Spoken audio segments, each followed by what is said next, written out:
specials at universitykia.com and get pre-approved in minutes so you can drive home your new Kia you really want, because we want to see you in a University Kia.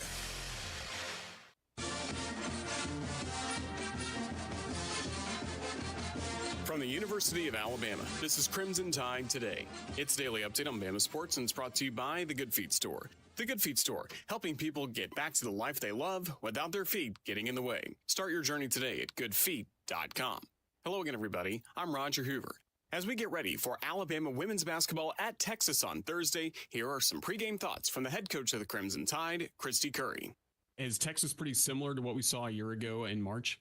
Yeah, they returned 4 or 5 starters. They bring Rory Harmon, who is just really special. I think she's taken, 23 to 46 charges and, brings so much energy to their team. And it's going to be a tall task. It's going to be a very, against a very talented team. And we're excited for the challenge, though. We've had that learning opportunity. We had some things we need to correct, and we'll take from some of that, but yet we'll take from, recent and try to be the best version of ourselves that we can possibly be.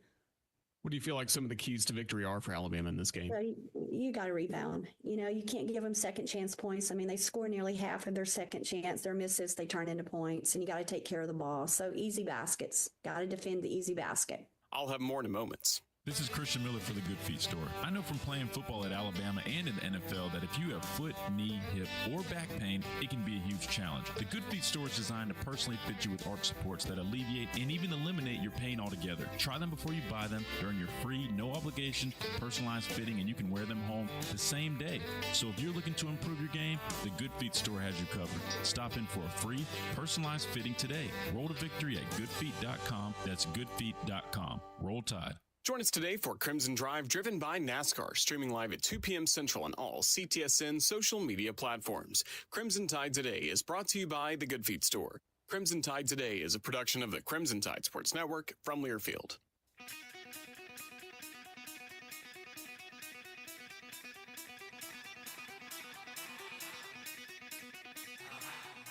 Welcome to Talkin' Ball with Scott Tyson and Drew DeArmond. Call into the Neighbors Wealth Management Hotline now, 256-576-4977. That's 256-576-4977. Now, here's Scott and Drew.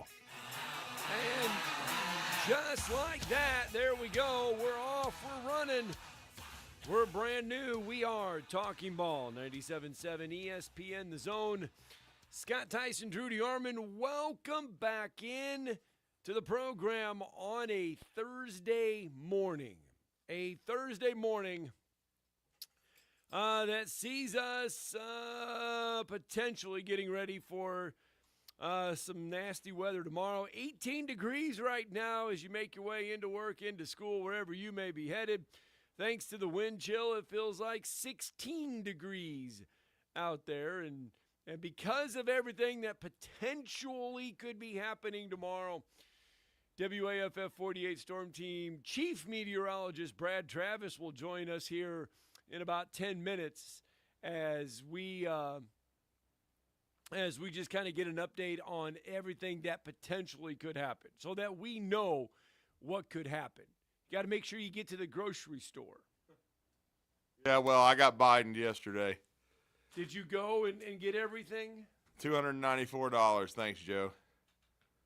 Go ahead and pardon somebody else on the way out, you peckerhead. Is that probably 2 years ago, probably would have cost about $160, $170. But it is what it is. Got it done. Everything's well stocked. All right. Pantry, freezer, refrigerator. Good to go. That is good news. Speaking of good to go, last night Alabama on the road at South Carolina taking on the Gamecocks. Tide looking to move to 2-0, and they do so in impressive fashion. 88-68, the win over the South Carolina Gamecocks.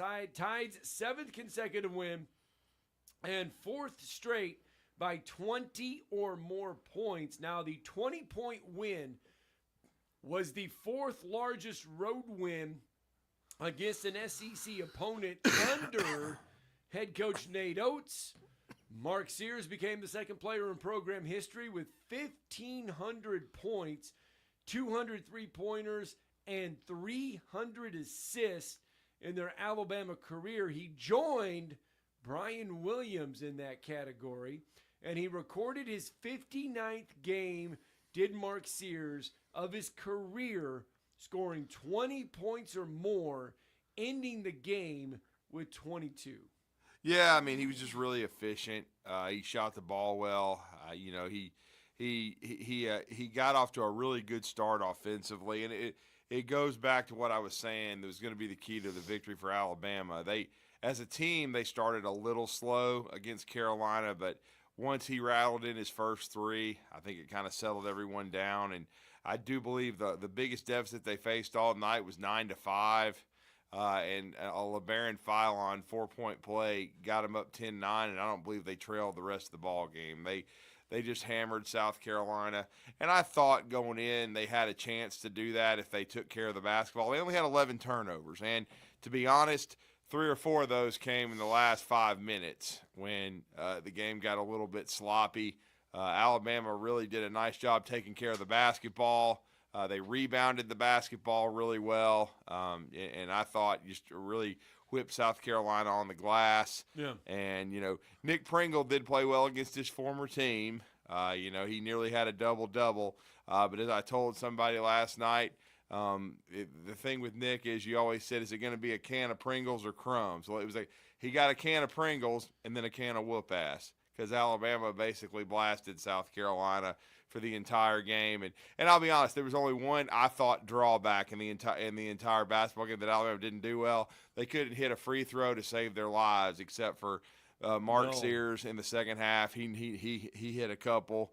They shot, I believe 50% from the 10 free of throw. 20. They shot better from the field last night Yeah. than they did the free throw line. Another bright spot, though, was the bench. Yeah, the bench was really good. They outscored South Carolina's bench 39-4 last night. And one time it was 30-0. Aiden Holloway had 13. Yeah, he shot it really well and made good decisions. He didn't turn it over. Sometimes he can raise the ire of Nate Oates being careless with the ball. He played well, and LeBaron Philon had a good to decent to good game, I guess you could say. He didn't have one of his electric games, though, and so but Biz, a.k.a. Aiden Holloway, coming off the bench and playing the way he did, picked up LeBaron Philon. Certainly, it was a great compliment to the 22 of Mark Sears. And Sears, the funny thing about Mark Sears is I think he had 18 at halftime. So he wasn't really needed, either 16 or 18. He wasn't needed to score a lot in the second half. They just needed him to take care of the ball. He had a few turnovers, but just take care of the basketball, be efficient. And then late in the game, he did a nice job. They went through about one stretch of 3 or 4 minutes where they were 1 of 9 from the field, but he stopped that by getting to the rim, scoring, and then they got Carolina in foul trouble. And then they finally did knock some free throws down. Right. And that's what they had to do to continue to stretch the lead out. I think the closest Carolina got in the second half was 14 a couple of times and never got any closer than that. Alabama kept him at arm's length, and I thought just really – and I'll tell you what, Aiden Sherrill played well off the bench. You can see how much better he's getting. Darion Reed finished strong. So Alabama's got a really good bench, no doubt. The Hard Hat Award went to Jaron Stevenson, who didn't score it big time, but he played good defense. He rebounded. It's just Alabama's got a lot of firepower and a lot of balance. And South Carolina, quite frankly, isn't a very good offensive team.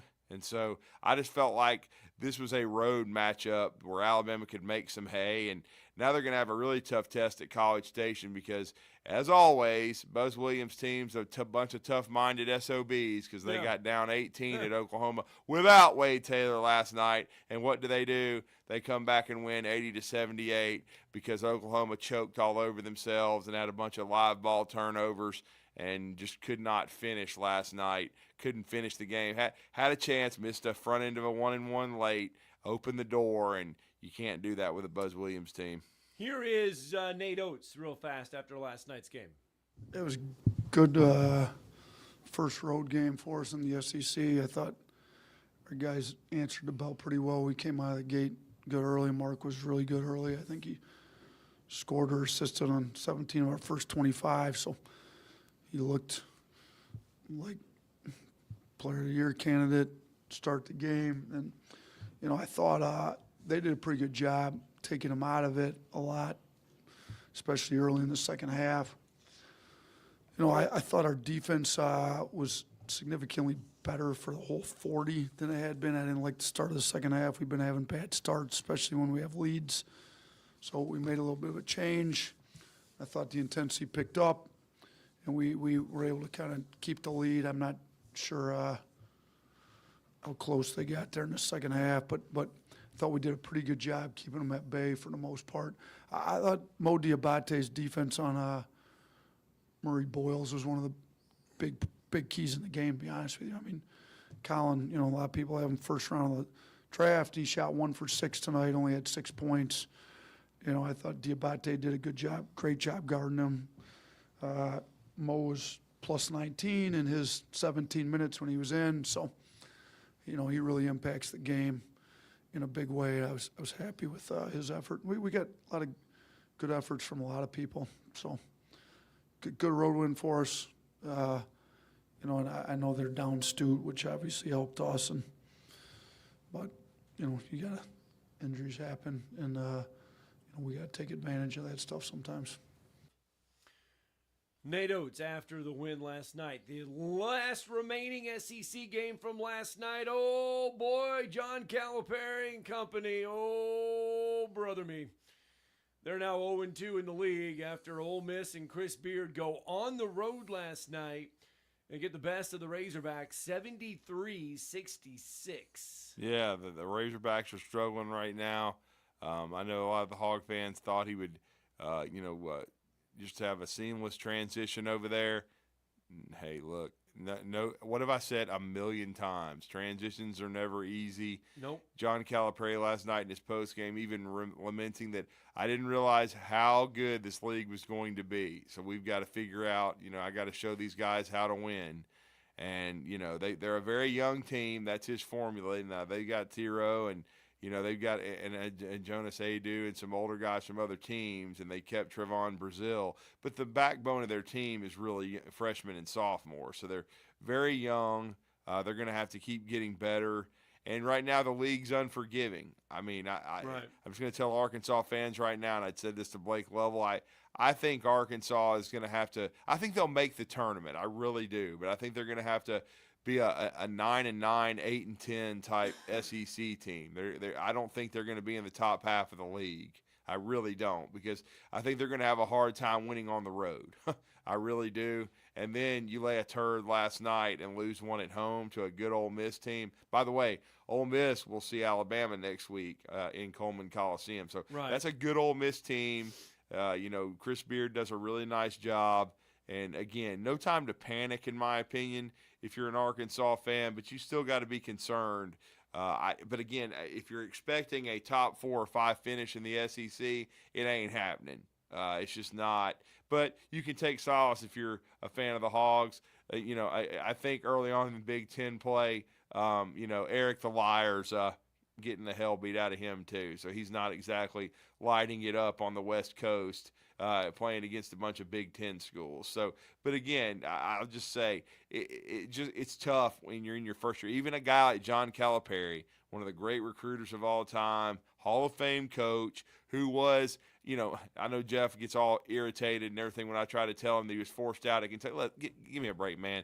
It was a mutual divorce. He knew he wasn't liked by the fan base anymore. Right. And Arkansas had John Tyson had always wanted to hire him. Yep. So I think both parties benefited. I think Mark Pope's going to do a good job at Kentucky.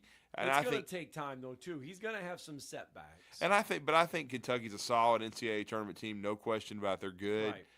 They did drop the game this week to Georgia, but they're a really good team.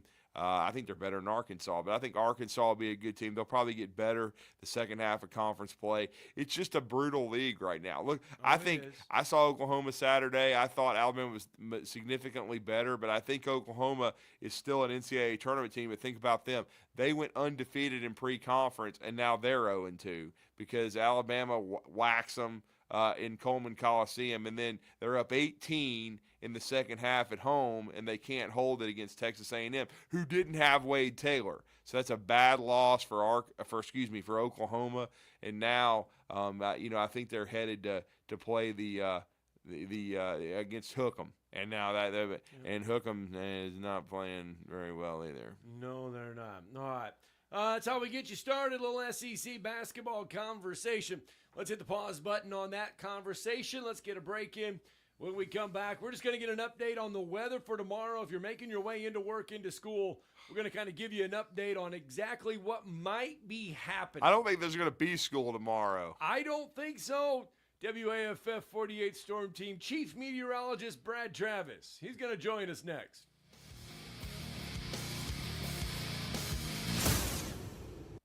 You're listening to Talkin' Ball on 97.7 ESPN, The Zone.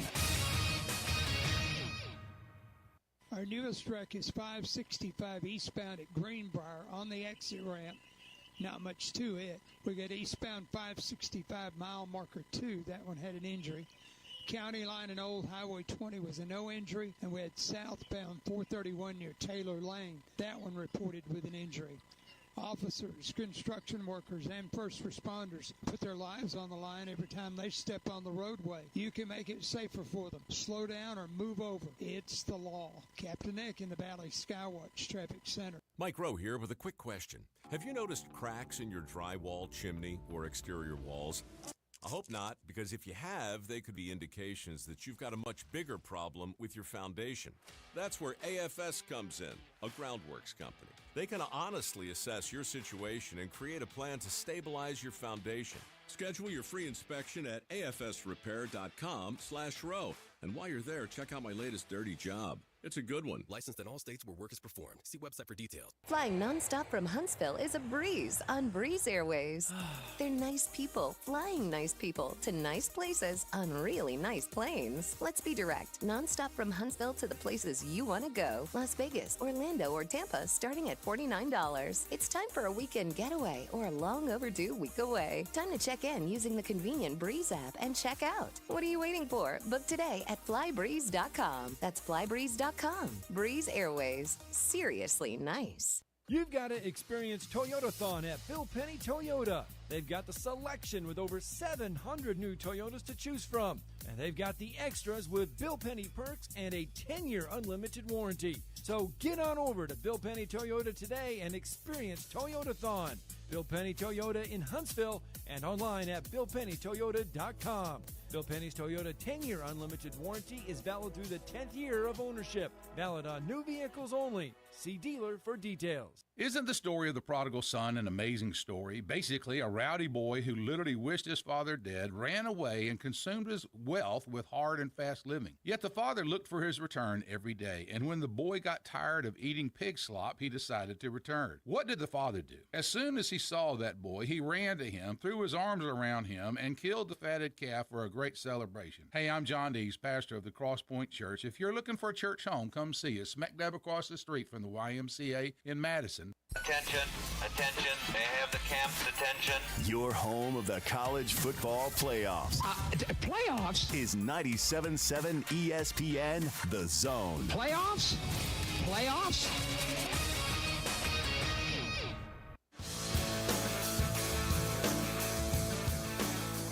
All right, welcome back. All right. Coming up here in just a minute, Brad Travis, WAFF 48 Storm Team Chief Meteorologist. Long-time meteorologist in the community. Yep, he's going to join us because we're going to get to the bottom of this weather situation. Yeah. Are we going to be underneath it, or what's going to happen? I don't know, because, look, I looked, and there's a lot of schools on Sand Mountain that have already canceled school for tomorrow, so that means no high school basketball on Friday for a lot of everything's going to be played today. Yeah, most everything is going to be Huntsville played today. Grissom tonight over at Grissom. That's been moved to today so they can get that in. Yeah. There's going to be a lot of stuff potentially May that will Jemison not Buckhorn. happen tomorrow because of this, and we want to get to the bottom of it as well. We do. All right. Let's do it. Let's bring him in for another first timer. Yeah. Well, let's bring him in. WAFF 48 Storm Team Chief Meteorologist Brad Travis, kind enough to wake up, and I mean wake up with us. Yeah. This morning. Because there's no telling how long he'll be on TV starting at sometime tonight or in the morning. Gonna join us. He's been through these, though. Yep, to figure out exactly what is happening on your way to work this morning. What's gonna happen? Good morning, Brad. Good morning, guys. How you doing? Good, sir. We thank you for joining us. And Brad, I mean, Scott had the models out yesterday. He was studying them the whole show. Any of them, no. Yeah, he was trying to figure this out. I mean, what is it looking like, at least right now? I saw where the high today should be 40 degrees, which I was a little surprised. I didn't know it'd be above freezing, but tell us where we are right now. Yeah, we'll briefly get above, say, 38, 39 today. The challenge is the air is really, really dry. Yes. So what's going to happen is as the snow starts coming in tomorrow morning, it's going to accelerate in the entire atmosphere because of that dry air. There's a process called evaporative cooling. And if you've ever been in like a sauna and you blow on your hand and it gets hotter, it's kind of the reverse. What's happening is as this moisture falls through the air, as the dry air takes the moisture out, as it falls, it cools the atmosphere, so it's going to get colder. So we expect temperatures to be at or below freezing most of the morning tomorrow, especially along and north of the Tennessee River. And the challenge is we've got this warm layer of air coming in around 7,000 feet in the atmosphere, and it's going to change. It's going to melt that snowflake, and then it's going to refreeze before it hits the ground, and it's called sleet. The same thing we had last year. So that's been the challenge here in the last 12 hours is trying to figure out where this sleet's going to fall after we get, say, 2 to 4 inches of snow. Yeah, what? Wow. I mean, because everybody, it's so funny because everyone's saying, well, we're going to get 8 inches and 6 inches. Is there an amount of snow that you think that we'll end up seeing? I think a lot of people are going to see 2 to 4. Okay. Most of the snow is going to end up probably Russellville, Florence, up into Middle Tennessee, just out to our west. But, you know, they get out the pitchforks when you start mentioning sleet and freezing rain instead of snow. And, you know, that's the other challenge is social media. You got all these outlets. They're all posting these models, and they're not meteorologists posting them, and they get the fan base all riled up, and then all of a sudden they bought their sled and then it's raining. That's a great point. So there's my challenge. That's one reason I'm up answering questions on social media this morning. Wow. What's some of the questions that you get most of?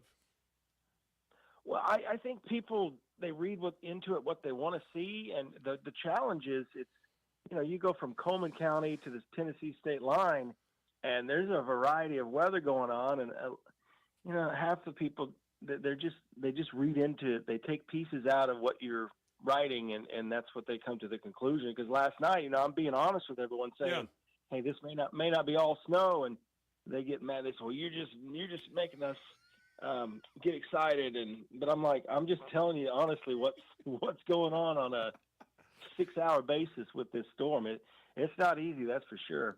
Yeah, and then in some ways, especially for this community, and Brad, I know you've been here for a long time, the ice could be a little bit worse because it causes road hazards and things of that nature. Yeah, and we just don't know what the roads are going to be like. I think a lot of people, and that's a whole different science. But, you know, we could go from this powdery snow to a wet snow, and then you add sleet on top of snow, and the car's driving over it, and it becomes an ice rink. What about our friends over in Sand Mountain? Yeah, there's the other challenge is you get a little higher in the atmosphere. I still think that they may see some 4-inch to 5-inch totals over there in Sand Mountain. And the other challenge is the models in the afternoon kind of bring more of a freezing rain and then potentially some ice accumulation on the power lines. So we're kind of getting to the point where, you know, it's all fun and games leading up to the winter storm and to talk about snow, but then you really got to get into the hazards, and it's not going to be good to be on the road for just about anybody. And of course, with it getting so cold, everybody wants to make sure their power stays on. But there could be if we get heavy enough snow, some areas it's going to be isolated where you can get the tree limbs, especially on these pine trees. It gets too heavy and the tree limbs snap, and you can have isolated areas where that takes down a power line and it doesn't get repaired, so someone's without power. Yeah, we do definitely pray that isn't a big issue. But it sounds like, too, sometimes with these winter storms, and whether it's snow, ice, it's maybe a 1 to 2 hour window, and then the damage is done, but then you start thawing out. But it sounds like the way you're talking, Brad, that this could be something that is the morning into the entire afternoon to the evening, where this is it something where we could see accumulation all day?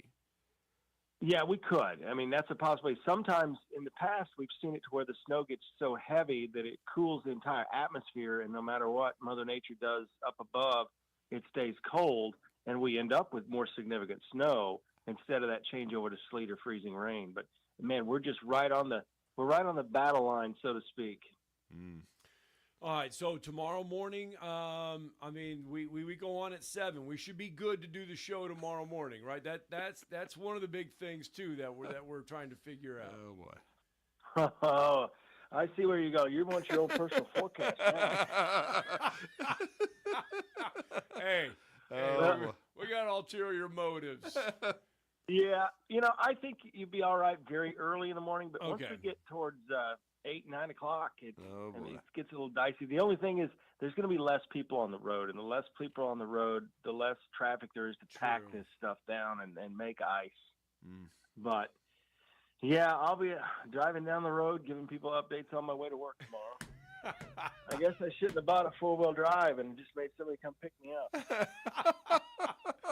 Oh, boy. Well, Brad, we appreciate this. Thank you for getting up and updating the listeners, sir. Yeah. All right. You guys take care. And everybody, again, prepare for the worst from this, because we just never know what we're going to get sometimes. Absolutely. Yeah. I mean, the grocery stores yesterday took a big hit. Yes, sir. I'm wondering what they're going to be like today. No doubt. Yeah. Well, there's going to be the last. It's just like, when you're making that turkey dinner for Thanksgiving, there's going to be that one person that forgot one thing and they got to go back. All right, bud. Thanks for Thank you, the Brad. update. Appreciate you, sir. All right, you guys take care. All right, thanks. WAFF 48 Storm Team Chief Meteorologist. Already up Brad answering Travis. questions from social media. But see, now I feel better. Yeah. Because now I know exactly. I mean, he's saying 2 to 4 inches. I'm more worried about the ice, though. Yes. That's a little worrisome with the sauna reversed. That was a good explanation. Well, the only thing that kept coming to me is, like, we'll get off the air about 9. Yeah. And then I just kept thinking, hold on to your ass, Fred. You know what I'm saying? I have a feeling making it in tomorrow will be fine. Yeah, that's the problem. But the problem is getting home. Now we got to go back home. Right. So, oh, boy. Luckily, I only live about 5 minutes away, but we'll see. Yeah. It's all right. We'll make it. We're troopers. Yeah. So there'll at least be one show. Bandy, are y'all doing a show? Everyone's doing a show right now because right now we're good. Yeah. Right now we're good. Well. See, Brad said don't. He said take it easy. We're good. Tell Johnny Boy he's going to have to get going early in the morning tomorrow. That's, wow. That's interesting. All right, 256-576-4977. You do got a few minutes. But he isn't coming from Tennessee, at least. I mean, Czar may end up just being they may get shellacked. Yeah, but he's doing it from his house. I know. You want to talk about don't have to get up. Well, and do no, the I same mean, thing. but is somebody like Joe? Is he still going to be able to stay here? Is he got to go home? We'll see. I don't think Joe wants to get stuck here for 24 hours. He's not. He lives up in Hazel Green. He'll be fine. I know. He'll be fine. I'm not speaking for him. So, look, Marshall County Schools, they've all closed for tomorrow. There, yeah. Yeah. DeKalb County Schools, they've all closed, I believe. So, Sand Mountain, yeah. Yeah, I haven't heard anything here. I mean, it's still a little early, but yeah. Anyway, that was good. That was fun. I'm glad we were able to get Brad in there. Coming up here in just a few minutes, Sam Shade's going to join the program. First-year head football coach, Alabama A&M University. All right, let's go to Jason real fast on the phone lines. Morning, Jason. What's up, Jason? Hey, good morning. Hey, Morning, y'all need sir. to make arrangements if you get snowed in at the studio tomorrow to have Jeff and the Burrow come in, and y'all three can take turns doing the school announcement and closing. Yeah, that'll be great. Yeah. In between his 6 packs of cigs. Right. Must be going to Circle K. They got the lowest carton prices. Hey, Drew, DeArmond, does he not remind you of Herb Jones, son? A little bit. He has some of those same qualities. And the thing that I've noticed about Mo, and I even mentioned it to someone at the University of Alabama when I was on press row at the Oklahoma game this past Saturday, is I swear he looks taller. I mean, he looks taller and bigger to me this year. I thought he played like a junkyard dog last night. Congrats to Jaron Stevenson on getting the hard hat. I honestly thought it would be Mo. I mean, you heard Coach mention Mo in the post game and how he played, and I think they were plus 19 when he was on the floor. He just does such a great job with his physicality. He doesn't back down from anybody. And if you've noticed, Jason, he's better offensively. He's made a few threes this year, but the big thing is he does a great job moving without the ball, rim running, finishing. He did a good job last night going baseline and beating a guy because he's really quick for his size. He's just really a matchup kind of nightmare for the other team. And he brings an innate toughness to the team, that East Coast toughness, Big East type stuff. I just really love his game, man. I love how he's getting better. And the beautiful thing about a guy like Mo is Mo should be like a 4-year college player. So he should be a guy that keeps getting better every year, and hopefully by the end will be an all-SEC type guy when he's getting even more minutes. I've noticed, and they was talking last night how many minutes, he hadn't been playing many minutes. Yeah. But if nobody's threatening them offensively, if they got a good offensive threat, it don't matter if they're a guard or a forward or a center. He can lock them down. Yeah. You're right about the speed. He can run with a guard. Oh, yeah. No problem. He has great mobility, and I'll give Jaron Stevenson credit. He's gotten better defensively. Oh, yeah. Now he hasn't shot it as well as everybody was hoping, but hopefully that's going to come around. Sears, Grant, Nelson, they've been really, really efficient. And then Holloway was really good last night, getting double figures off the bench with 13. LeBaron's been great. You've seen, he's back-to-back SEC Freshman of the Week, but they didn't need as much from him last night. Now they're going to need a lot from these guys going to A&M because from what I understand, Buzz, they're going to be in the top 10 in the country. This will be the first, I think they said, ever top 10 matchup inside A&M's arena. So that's pretty interesting because A&M's basketball,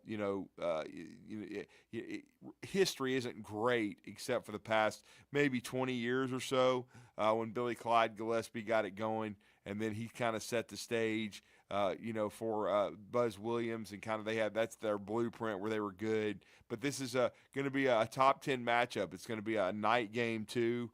So it'll be, I'm sure, a zoo. And Alabama, due to the weather issues, I don't know if I didn't check. I don't know if they went straight to College Station or if they went back to Tuscaloosa and are going to try to get out of there before the potential weather hits, because I don't know what it's looking like for Tuscaloosa, that part of Alabama, as far as accumulation and ice and things.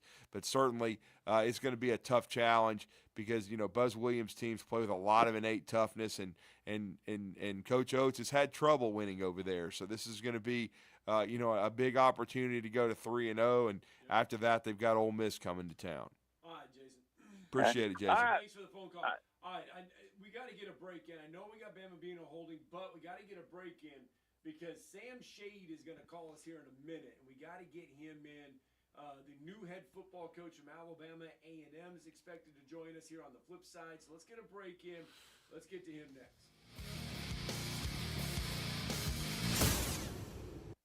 You're listening to Talkin' Ball on 97.7 ESPN, The Zone. From the Fox 54 Weather Center, I'm Chief Meteorologist Jordan Dressman. A little more sunshine this afternoon. As a matter of fact, we're talking about a mostly sunny sky across the Tennessee Valley, though we're still going to be cold. Temperatures only climbing into the upper 30s and lower 40s, dropping into the upper 20s, lower 30s as we head into the overnight early into your Friday morning. It does look like snow is going to begin to move into the Tennessee Valley. Snow starts across the area Friday morning, continues as we head into the afternoon, even through the course of the evening. I also think we're going to see a little bit of freezing rain across the Tennessee Valley. Temperatures climbing into the lower 30s, dropping into the mid and upper 20s as we head into the overnight early into your Saturday morning. I'm Chief Meteorologist Jordan Dressman on your home for ESPN Radio, 97.7 ESPN, The Zone. Got a no-injury wreck eastbound 565 at the Greenbrier exit.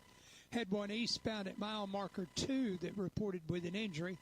County Line and Old Highway 20 should be clearing. Nobody hurt there. We did have injuries on 431 southbound near Taylor Lane. Don't forget you got most of the federal government closed today. That includes some changes on the Arsenal. Gate 8 and Gate 9 is the only thing that'll be open today. You could lose up to 4 sizes in 4 weeks with the 2030 Fast Track Weight Loss Program. Find out more at 2030huntsville.com. Captain Eck in the Valley Skywatch Traffic Center. We aren't a winning school. We are a championship school, and we make legends. Deep three. Join the Crimson Tide as they look to continue to rise to the top of the NCAA basketball mountain. Oh, mercy! The one-handed flush! Every game, all season, right here on your home for Alabama basketball. The Crimson Tide Sports Network from Learfield. By now, you know about Eagle Masonry and Insulation, and maybe you know that Eagle also does landscaping and dirt work. But how about after paint work? Shower doors, shelving, and mirrors, all taken care of by Eagle, the same Eagle that takes care of all your masonry, insulation, and landscaping needs. Eagle brings the same level of expertise to all these disciplines, and they're ready to provide you with a free quote. The website is the same, insulatewitheagle.com, as is the phone number, 256-755-1556. Give them a call and see what Eagle can do for you. Eagle saves you time. Eagle saves you money. We cover all the SEC schools, including Western Union and Venmo. I want that money! You know, 97.7 ESPN The Zone.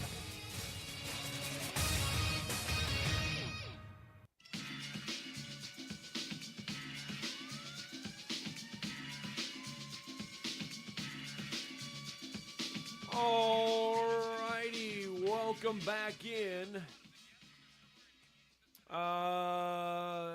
7:34 on a Thursday morning. And Scott Tyson, Drew DeArmond with you here. 97.7 ESPN The Zone. Earlier this week, it was officially announced last week. Yep. And then officially introduced this week. That is, Sam Shade was officially introduced on Monday as the 22nd head football coach at Alabama A&M. Yes, he was, and he's coming off an extremely successful 3-year run at Miles College. Before that, 2 years at Pinson Valley. He coached the Indians to the 2020 state championship. Did an outstanding job there, picking up the torch, and then going to Miles, rebuilding that program. They make the Division II playoffs this year, and now he will replace Connell Maynor and be the 22nd head football coach over in Normal, Alabama, on the Hill at Alabama A&M. A very highly successful football player. He was a national champion at the University of Alabama. And then, of course, went on to be an assistant coach at Briarwood Christian for the great Fred Yancey, who's a Hall of Famer, before going to Samford University to be a longtime assistant, and then working his way up. And now the head football coach of the Alabama A&M Bulldogs, and he's been kind enough to join us on the Neighbors Wealth Management Hotline. Coach Shade, you're with Drew DeArmond and Scott Tyson. Last time we had you on, I believe you were in your 2-year run at Pinson Valley. Great to have you back. Great to have you at Alabama A&M. Good morning, sir. Good morning, guys. Good morning. What a difference, man, a few years make. I remember being on with you guys. Thanks for having me. Yeah, no problem. And I mean, first of all, welcome to the Rocket City. You take over Alabama A&M. What made this Alabama A&M job attractive to you to make you want to leave Birmingham? Well, first off, it's still in the state of Alabama. I'm a big state of Alabama guy, so that was attractive. And then the city of Huntsville and the surrounding areas, man, it's really growing, a lot of growth. Just one of those up and coming cities in the southeast, and along with Alabama A&M, same thing. I feel like it's aligning with the growth of Huntsville and the surrounding area. Record growth at Alabama A&M, and fine university with a lot of great majors, and just a lot of good things going on in this area. So my wife and I, we were really excited about making this move. And HBCU football has just been on the rise so much in the last 4 to 5 years, Coach. A lot more exposure TV-wise, a lot more resources being put into it. There's been new leadership in place at the University at Alabama A&M. I'm sure when you interviewed for the job and you talked to the leadership over there and their athletic director, who is aptly named for where you played college football, it was an interesting opportunity and a good one, I'm sure, for you. Right, you're correct. And that was those were some of the big things also for me, especially President Wims, just his vision and his knowledge and all those things that he's got on the horizon for Alabama A&M University as a whole, because those are the things that you have to sell in recruiting. So excited about working with him, and then Coach Paul. I mean, I say Coach AD Paul Bryant. Right. Awesome guy. I tell you what, he's a very passionate leader about athletics, and just has a great vision as well for where the program is going. And I'm so excited to work with him. I'll give you a story about AD Bryant. I went to a basketball game with him, and he knows all the players. I mean, the women's team, the men's team. He's talking to the tennis players, and I'm sitting here like, I pride myself in learning names of student athletes, especially football. But that right there just really impressed me. That shows how in he is. He's all the way in, and I'm excited about that. Now, I mean, you're excited to be here. We're excited to have you here. The downside is you had to tell some very good people at Miles that you were moving on. Kind of reflect on your time there at Miles, the 3 seasons. Well, to start, similar to Alabama A&M, Dr. Bobby Knight, the president at Miles College, she's a visionary leader. She's one of the reasons I was there. Her, along with AD Fred Watson, they've got a great plan for Miles and the things that they're trying to do, and those things align with my vision for the football team. But sometimes you get in situations where you just feel like another opportunity is maybe a little bit better opportunity than where you are. Not just for myself, but also for my family. My wife actually attended Alabama A&M along with one of her sisters and some other relatives. So there's a connection at A&M also. Well, that's it's certainly one that I know is exciting to a lot of people. A lot of energy now around the Alabama A&M program. But you did a great job at Miles, and I know you're going to try to use some of the same blueprint, because right now. Scott and I have kind of talked about how it's been de-emphasized on the Division I, like 1A level as far as the February signing period. But for you and Alabama A&M, this coming up first Wednesday in February should be very important. The transfer portal, of course, has changed a lot of things. How is the roster building going, the recruiting? I know I'm sure you've kind of had to hit the ground running in that aspect, Coach. We have, but being on the college level for the past 3 years, and especially at the Division II level, where you don't have a lot of scholarships, you're always out there working it. You're always talking to coaches, high school coaches, and even some other college coaches about kids that get in the portal. It's gotten to where now, I have a lot of coaches that have called me about players that were at Miles with us. And what type of character does he have, Coach? What type of kid is he? Because that's just the lay of the land now. So it's kind of almost a 24/7 year-round deal when you're talking about transfers and things like that. So we've been working it, but the big thing for us is going to be to really hit the state of Alabama hard, particularly right here in our backyard, the Huntsville, North Alabama area, and then work our way down into the rest of the state. So that's where we want to start. A lot of people also want to know about your coaching staff, Coach, because you got some big, good guys that worked with you there at Miles. So some big ones. Antonio Langham. I'm just saying. I mean, there's a lot of names on there. Yeah. How soon are you going to put this staff together? Right. And are there going to be some guys from Miles coming with you? Mm-hmm.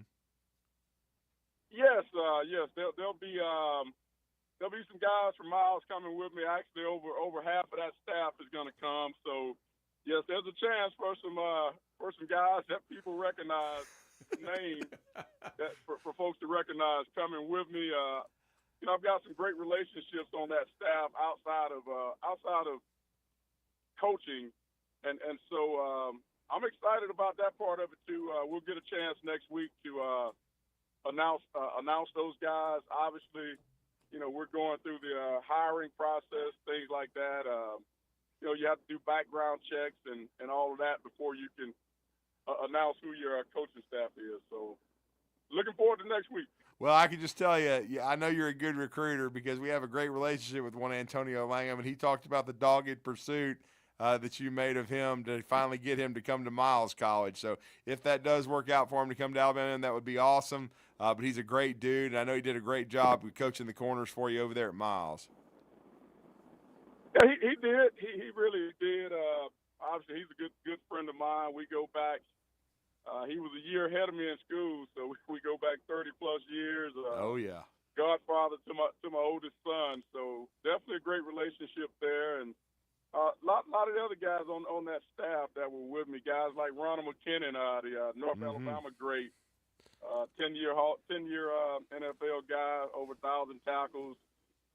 So, like I said, I can't announce who some of those guys are right now, but once the hiring process is finished up next week, I think that's a show within itself. It really will be. And, Coach, I will say this. I'm going to toot your horn, too. You just mentioned the secondary you played in at Alabama. I mentioned this to Antonio. I've mentioned it to George Teague, who I know well also. I still say it's the best secondary I've ever seen in my life. And the funny thing is, to show how good you guys are, every one of the guys in that secondary became coaches, but except for Willie Gaston, and what they tell me is Willie became a football official. So pretty much all you guys worked in football after getting done playing. Yes, that's correct. That's funny you say that. And Willie actually he did have a stint in coaching for. Did he really? Wow. Yeah, he sure did. So he ended up doing some coaching. Chris Donnelly, he played free safety that year. He's in Birmingham. He's actually one of the guys that got me into coaching. He was volunteer coaching over at Briarwood Christian, and I moved back to Birmingham. And my oldest son, we put him in school there, and Chris was one of the guys that got me to come out. So yeah, just a great group of guys, man. And that's what I tell people about the game of football. One of the things you get out of it is the relationships, man. And those relationships do last, like some people say, a lifetime, because we're all still really close. We've got each other's back, and we're there for each other. And they supported me at Miles College, and I'm quite sure all those guys are going to support me here at Alabama A&M. Mm-hmm. Have you had a chance to visit with the current team, Alabama A&M, yet? Have you had a chance to visit with the guys? Well, we haven't, because classes don't start until Monday the 13th. Oh, okay. So, Gotcha. Yeah, so I've been able to talk on the phone to those guys, text messages. There are quite a number of guys on campus, so had a chance to meet some guys last Thursday at the basketball game, and obviously on Monday at the press conference. There were quite a few guys there then, so. It's good to get in there and meet the players, because it gives them kind of a relief and a sense of, okay, the ship is kind of righted now. Let's get back on course, and let's get back to work when our classes start. How many times, it's just like Alabama and Auburn, how many times have you been told now to win the Classic? Well, obviously I've heard it, and I think it starts at the top with our president. So all the fans and alum know that our leadership is definitely that's one of our goals, obviously. And I know that because being from Birmingham, and I pretty much went to every classic up until I went to college, and I still went to some then because we had a couple bye weeks where we were able to go and enjoy the game and the festivities. So I definitely understand that's a big one, but I'm one of those guys. Every game on the schedule is big to me. Every one of them, because obviously your goal is always to try to win them all, and you can't win them all if you don't win the first one and the one after that. Well, and Coach, philosophically, for our listeners, kind of talk about what you're going to do offensively and defensively. I know you can't announce your coaching staff yet; you're still doing that. But are you going to do a lot of the similar things you did schematically at Miles? Of course, a lot of that will be what your roster looks like. But what are your plans, at least cursorily, and on what Alabama A&M is going to look like? Well, so we're one of those teams where we try to be balanced on offense, and what I mean by that, we would love to be 50-50, 50% run, 50% pass. Obviously, a lot of times it's going to be different, maybe 60-40 pass, 60-40 run. But the big thing with us, we believe in being able to run the football, and when you're able to run the football, it opens up your passing game. So that's why I say 50-50, because if we're going out there and we're just throwing it around, we make ourselves one-dimensional. So I like to keep the defense guessing. I feel like we're going to have some guys at that quarterback position that can really spin it and throw it around. And we've talked to some guys transfer-wise that are going to be able to make some things happen outside. So we're going to be, like I said, we're going to be balanced. We're going to give people a lot of things in the run game and definitely a lot of things in the passing game. And then I flip over to defense. It's kind of one of those old school philosophies. We believe in you've got to stop the run. That's where it starts. You look at a lot of your teams that have won championships recently. They've been able to run the ball, and if you can stop guys from running and make those guys one-dimensional, that's one of the things we like to do on defense. And we're pretty multiple in what we do as far as three-man fronts, four-man fronts. As far as we'll run some man coverage, some zone coverage, zone blitzes. So we do a lot on defense, and just really excited about getting here and installing our offense and defense with our players. Have you had a chance to think about spring football when you're going to try getting out onto the field? Yes, actually, it's funny you say that because that's something that I was working on yesterday, and I was talking to our athletic director, Dr. Bryant, is spring ball, and you actually like to work backwards. You try to find a date. I'm one of those guys. I want spring ball. I want that spring game to be like a game, because you're gonna have some guys on the team that really might not have played much, been out there in what I call the arena with the stands packed and loud. So that's the first thing. You set that date where all of campus, student life, where we've got some things going, the band, the students. I want it like homecoming in the spring, so to speak. So, we kind of started there. We're trying to finalize that date. We're almost close. It'll be sometime in April, and you work back on that schedule. So that's the way we do it, because February is a big month for us also, where the players get out on the field with the coaching staff, and we go through what we call our mental toughness phase as far as laying the foundation of our team. And then we roll into March, and that's where we really start the football part of it, installing offense and defense and special teams, and trying to get ready to roll right into spring practice. Well, we're looking forward to it, no doubt about it. Former Winona Dragon. He did a great job in high school as a running back and DB. Then he became a great strong safety at the University of Alabama, then went on to an 8-year pro career with the Bengals and the Washington Redskins. Still got to call them the Redskins. I can't call them the Commanders. It's hard for me to do that. But he had a great football career, and now he's one of the fastest rising young coaches, gone from the high school level to college football. We really are excited for your opportunity, Coach. We can't wait to hear about the announcement of your staff and to get for you to get started. But we thank you for joining us, and we welcome you to Huntsville and to Alabama A&M, Coach. Guys, thank you, man. I'm excited to be here, and make sure you come out and check us out, man, especially when we get out there for spring practice. You're welcome to come out. And we'd love to have you guys at the spring game once we announce that date.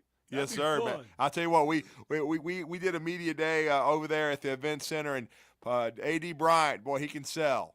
He showed us everything. I'm telling you. He did.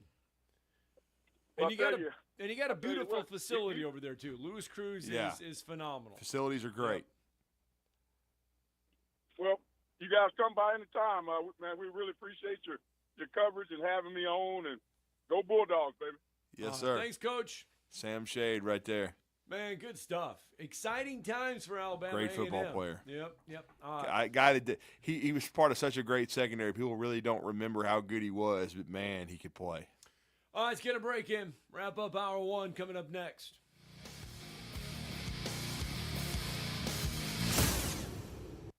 You're listening to Talkin' Ball on 97.7 ESPN, The Zone. Got a no-injury accident right at the end of the ramp, 565 eastbound coming off to Greenbrier. Had one eastbound on 565 at mile marker 2 that had an injury. It should be wrapped up. County Line and Old Highway 20 and 431 near Taylor Lane also should be gone. Cooler temps are here. Don't get caught without heat. D&L Refrigeration can check your system before it's too late with discounts for military, law enforcement, and seniors. 256-652-1207. State license 08091. Captain Nick in the Valley Skywatch Traffic Center. If hunting and outdoor recreation are your passions, it all starts with the right property. That's where I come in. I am Bo Butler with Southland Realty and Auction, a hunting and recreational land specialist and a Jackson County native who sees land through a hunter's eyes. Just as you trust your guide on a big game hunt, you can trust me to find the perfect property for you. Thinking of selling? Let me help you make your land attract buyers. Remember, Bo knows land. Call me at 256-609-0512. No representation is made that the quality of the legal services to be performed is greater than the quality of legal services performed by other lawyers. This is Wes Neighbors sitting here with Stan McDonald. Stan, tell everybody why you're the best damn dirt lawyer in North Alabama. Yes, Wes, at Jacob Title and the Stanton Law Firm. You know I'm a dirt lawyer, and a lot of our friends know that, which means we specialize in real estate. Now, if you own real estate or you're buying it or you're selling it, you need to do a closing, but a lot of times there's legal issues associated with that. We're a great group to talk to. My son, Lewis McDonald, heads our commercial closing division, and we approach your real estate needs very seriously. We seek to be the premier real estate closing company in North Alabama, and we do it in such a way it shows that we're experienced, we're for your success. We like to handle your real estate needs the same way Coach Dan Reeves used to say, never let them see you sweat. And that's going to be to your benefit, too, when you visit us at Jacob Title and the Stanton Law Firm. Our website online is jacobtitle.com.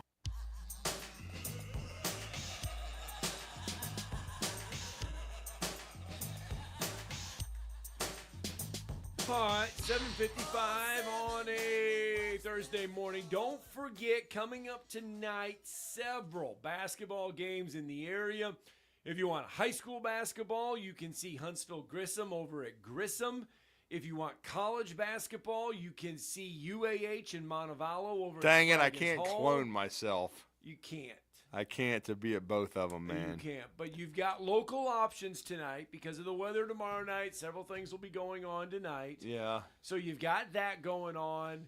If you don't want to go anywhere, then you can always sit back and watch college football. Mm-hmm. And we'll dig into that. We have that matchup, with Jake Crane. Yep, we'll dig into that bottom of the hour with Jake Crane. And we'll talk some more college football here to kick off hour number 2. Because we got the Orange Bowl tonight at 6:30, and that's Penn State and Notre Dame. Go Nittany Lions. And then you got Texas and Ohio State tomorrow. By the way, the lines are sitting. Here we go. Notre Dame 1.5 over Penn State right now. Yeah. And then Texas and Ohio State. Ohio State 5.5 points right now over Texas. Yeah, but I think Ohio State's got the best team on paper. We'll see if Texas can beat them. I still think that's the national championship game, but certainly the Buckeyes have played very, very well. It'll be their first meeting since, I believe, the Fiesta Bowl, in 2009, the Colt McCoy's junior year before Alabama ended his career with an L. In the 2009 the national championship game that you covered, that was, of course, in January of 2010. Yeah. But it was a 24-21 Texas win over Ohio State, and that's the last time that those two schools have played. I still remember. Right. So leading up to that Rose Bowl game between Alabama and Texas. Here we go, Scott. I know, there it is. Here we Heavy go with snow, these light models. wind, hazardous travel. Remember what Brad Travis said? Yeah. There's so many models out there. So many 100%. He's lying. 2 to 4 inches. Brad Travis told us 2 to 4 inches. Yeah. He said, though, it's like blowing on your hand in a sauna. I didn't like that description only because it kind of was like, I was like, that's not good if it's ice. No, that's the bad part. Right. That's the bad part. But he was honest. What I was going to say is doing the pregame shows out there for the Rose Bowl for like a week and a half. Right. They don't let you in the Rose Bowl until the day of the game. Of course they don't. Because everything's outside. I remember walking through the tunnel and going out onto the grass at the Rose Bowl for the very first time. Mm-hmm. Folks said there is nothing better. Pristine. Oh, my gosh. There is a different light when you walk through the tunnel and get onto the Rose Bowl field. Different light. Let's get a break in. Hour 2 next. It's time to get your family into boating. The Huntsville Boat Show is back January 16th through the 19th at BBC. Shop, compare, and save thousands on your family's dream boat. Hundreds of new boats to purchase on site. Shop pontoons, wake surf boats, fishing boats, and more. Visit HuntsvilleBoatShow.com. At vsin.com/gbank. College football playoff semifinal tonight. Orange Bowl, Hard Rock Stadium. Notre Dame a 1.5 favorite over Penn State, 44.5 the total. 70% of the money bet on Notre Dame to cover the 1.5 spread. Coming up tomorrow, the Cotton Bowl Classic. Ohio State 6-point favorites over Texas, 53.5 the total. 82% of the bets, accounting for 79% of the money, coming in on the Buckeyes to win that game and cover the spread. Betting splits available at vsin.com. Betting splits. Last night, Alabama as 11-point road favorites beat South Carolina by 20, 88-68. For more, go to vsin.com. WZZN, Union Grove, Huntsville, Alabama. 97.7 ESPN, The Zone. SportsMed is the official team physicians of the Rocket City Trash Pandas. And if the pros trust SportsMed, you can too. SportsMed provides every service you might need for complete orthopedic care, specializing in orthopedic surgery, sports medicine, joint replacement, spine surgery, neurosurgery, and podiatry. And they offer their own brace shop, in-house full-body MRI, physical therapy, walk-in clinic, and so much more. 4 locations and on the web at sportsmedalabama.com. This hour brought to you by SportsMed Orthopedic and Spine Center. Online at sportsmedalabama.com.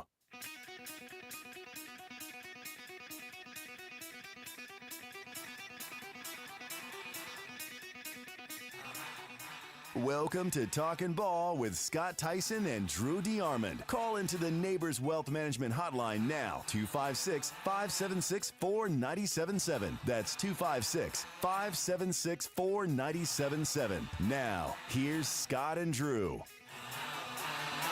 All right, welcome back. Hour 2, Talking Ball, 97.7 ESPN The Zone. Scott Tyson, Drew DeArmond. 60 more minutes here on a Thursday morning. Welcome back into the program, 256-576-4977. You can join us on the phone lines. Hour 2, we're going to get you settled in for some college football tonight. The semifinals of the college football playoffs will get underway. We've got one game tonight, one game tomorrow. We'll delve into those here in just a little bit. Plus, an interesting comment. I don't know if anybody pays attention to Pardon My Take. It is a podcast by Barstool Sports and presented by DraftKings. Interesting comments on Kalen DeBoer and Alabama. Mm-hmm. We'll let you hear from that in a minute. But let's get out to Bama Bino on the phone lines. Good morning, sir. Thank you for holding. How are you, Bama Bino? Doing fine, and I just want to say that's a quality call right there. I went to every game the '92 season except the Ole Miss game, and of course I went with a lot of the people you've heard of and know, the Tide Box guys, Troy Ferguson and Jerry Bogle. Yes, sir.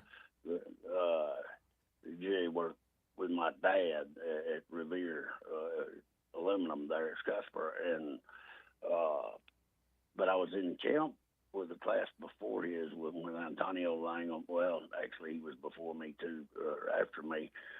But I didn't play with any of them because I got hurt that summer camp. But I was recruited, and but I went to a lot of those games, and I'll tell you, you didn't have to worry about none of them guys with focus and priorities. They done what they're supposed to. They had fun now. It wasn't just all discipline, but they had discipline. And you ain't going to pass on that bunch. I'm telling you right now, you are not going to pass on that bunch. They're like I'd like to see Alabama get back to. Stop the run, pressure the quarterback, and you're not going to have a pass completed because they play the ball. They play the ball like Bill Oliver and Jeremy Pruitt type. Of course, Pruitt was later taught, play the ball. Look when the man looks. They were so much common sense, and with Bill, he just kind of refereed them. They had the overall focus and ability to know, and that high-low route, baiting them. They'd bait them a lot of times, and those guys. Sam, I'm going to be behind you. I'm going to come see y'all play. If you remember Jeff, I'm sure he does. But those guys, and I want to say something real quick. After the election, I went to kind of take a little break and met some friends that we was going to meet in Memphis so I could drive from Sand Mountain. And I just took 20 on out. And, of course, you're going through Hazelwood. And I said, well, let me see if Antonio's visiting his uncle. I didn't know. So I stopped by. I know right where the house is. And so I got a picture of it and talked to Clyde. Clyde's the one that raised Chris, Kerry, Pierre, and Clyde. Of course, Clyde Jr. died. But Antonio's dad died when he was little. And the dude's dad, Clyde, raised Antonio. And so I got a chance to get a picture with him and chew the fat with him a little bit. Great people, and Alabama A&M won't have to worry anything about Sam Shade trying to coach and the ability and having good people around him. I'll tell you that. No, I mean he's had a lot of great mentors, and he's done a great job on the high school level as a head coach, and then at Miles, and he could, and hopefully he'll have guys like Antonio Lang and Ronald McKinnon on the coaching staff. But yeah, there's no doubt. And then of course his cousin Chris is taking over at Miles, Chris Good. So we're excited for his opportunity as well. Maybe a tug of war going on there, but Alabama A&M is another step rung up the ladder. Antonio's been working his way up, longtime high school coach as well. Worked with Andrew Zhao for a long time. Andrew now on the staff with Dabo Sweeney at Clemson. So, but we're really excited for Sam Shade and for the possibilities at Alabama A&M. But we appreciate you for holding, Bama Bino. Really good stuff there. Thanks, man. Yeah, thanks for the phone call, bud. Love you guys a lot. I love you too. All right, Stay safe, Bama Bino. Sounds like you're gonna get 4 to 5 inches according to Brad Travis, man. That's crazy. He said Sand Mountain. He said Sand Mountain. Pockets of it. 2 to 4 here, but the problem is, it's we get a lot of that stuff called the sleets. Yeah, and that's where we're gonna have the problems. But I mean, we might be okay to get here tomorrow morning. Then we need to get the hell out and that's the thing. Get home. Yeah. All right. Let's go to Brandon on the phone lines. Morning, Brandon. Morning, Brandon. Morning, guys. It feels good to be halfway back in the land of the living. Yeah, man. You've had that flu bug and the crud that's been going around. God, I had a bad case of pneumonia on New Year's Eve. I tried to get my wife to mercy kill me, and she wouldn't do it. Oh, wow. Said she couldn't get the insurance money. Oof. Yeah, I knew you were. I hadn't heard from you. Like you weren't texting as much. I didn't hear you calling, so I knew something was up. I'm just glad you're starting to feel better. Yeah, we were standing in the kitchen, and I gave her a pair of scissors, and she asked me, what was she trying to cut? And I pointed at my throat, and she said, I'm not killing you, go to bed. And I ended up in the hospital the next day. So the pneumonia is not playing around. It is here, and it's serious. Yes, sir. Speaking of, I don't know if there's a company that sells or markets body bags, but if they do, I want to sponsor them to go to some spring garden games because they're straight body bagging people. Yeah. It is bad, dude. They're beating 6A Gadsden 30 points like it's nothing. Oh, yeah. They're putting it on people. Both of those teams down there, girls and boys combined all year, they've lost one game. And that was at a Tennessee tournament out of town.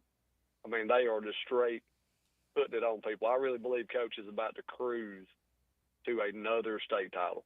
I know Alabama winning by 20 on the road is impressive. Very, very impressive. But just watching these girls go out and jump up 30 and just cruise to the end of these ball games against schools that they've got more freshmen and they got kids K through 12 is just stunning. Mm-hmm. Yeah, I mean, we knew that was potentially happening. I mean, when we were over there and did the show, which was one of our favorites, and we talked to Ricky Austin, we talked to Ace, as she signed with the University of Alabama officially. He basically said this is probably going to be his best team, girls-wise. Yeah. Now, don't forget, he also coaches the boys' team. But I think they've got 6 seniors, and it's a team that's grown up around his program that he completely trusts. And I'll be honest, I will be surprised if they lose a game unless it's out of state. It was a couple out-of-state ones that they were tripped up in. Webb. Yeah, Got well, the Webb School, I saw them play this past right before Christmas over in Knoxville. That's a private school program. I just felt like that would be the only type school that would trip up Spring Garden, would be an out-of-state school that's a kind of a powerhouse type. That would be tough. But other than that, they got by Faith Christian earlier this year, 74-11. Yeah, well, you know. Yeah, they beat Galesville 87-4, and then turned around the other day and had the JV in, I think, by early third quarter, and it was like 77-10. I mean, there's some of these schools they play, it can be as bad as they want it to be. Right. They beat Oxford the other night, 74-51. They beat Oxford. The Yellow Jackets. Yeah. The Lady Jackets. They're stepping up and playing big-time schools. So. Right. Yeah, you don't see a lot of schools going out here saying, hey, you're 6A, bring it on. You're 5A, you're 7A, you're a private school. We're just taking all comers. Yeah, they beat Clay Chalkville 65-29. And Clay Chalkville was a good team last year. I know they were highly ranked at one time. They were number 2 in the state. Haven't followed them this year, but they beat them 30 points. So. Well, they've got one more. They start the Cherokee County tournament next week, and they're the top seed in it. And then on the 28th, they play their final home game. So I just wanted to make y'all aware of that date.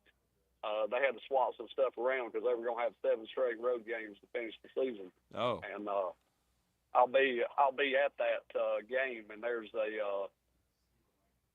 I don't want to feed rumors, but there's a high, maybe false degree of panic that people think that Rick is going to retire. Oh, I don't got know you. if there's any stock to it. So if you come to that game, you might want to get there about 90 minutes early and plan to stand up. So,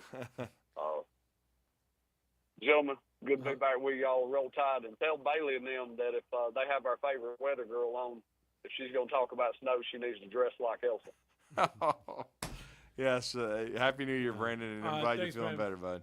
All right. Yes, sir. Let's get out there. Steeler Mike is on the phone lines with us. Good morning, sir. What's going on, brother? Scotty, Too Hottie, and Phil Jr. What's up, baby? How you doing, man? Happy New Year.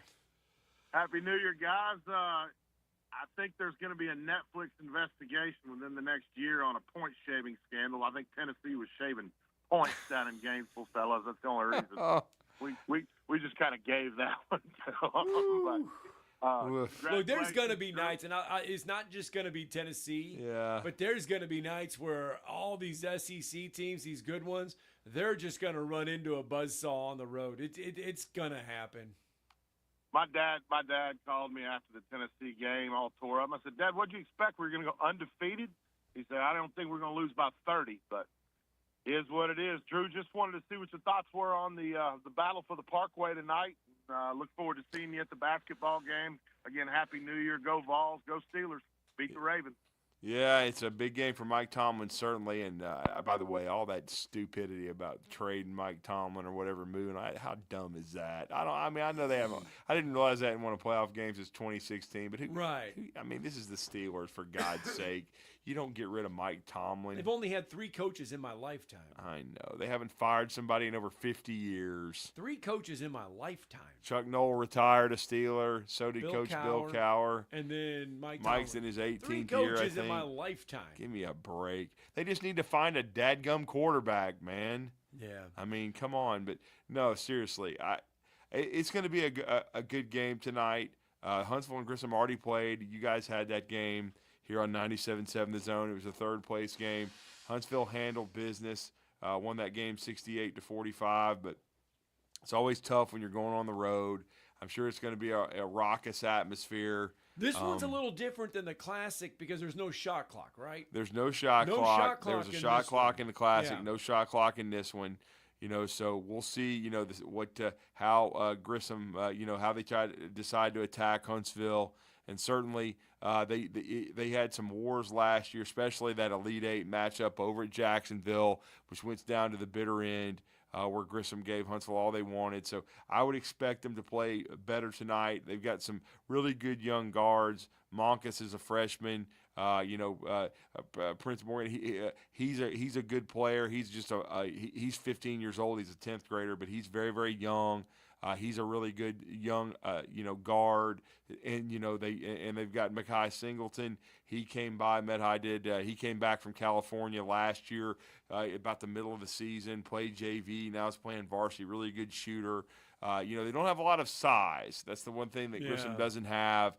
And their best player is Javon Alexander, a veteran point guard. So Huntsville's going to have to come out ready to play. Huntsville's been doing a little bit of different things. They've been playing the 2 bigs together with the emergence of Evan Toms and how well he's playing.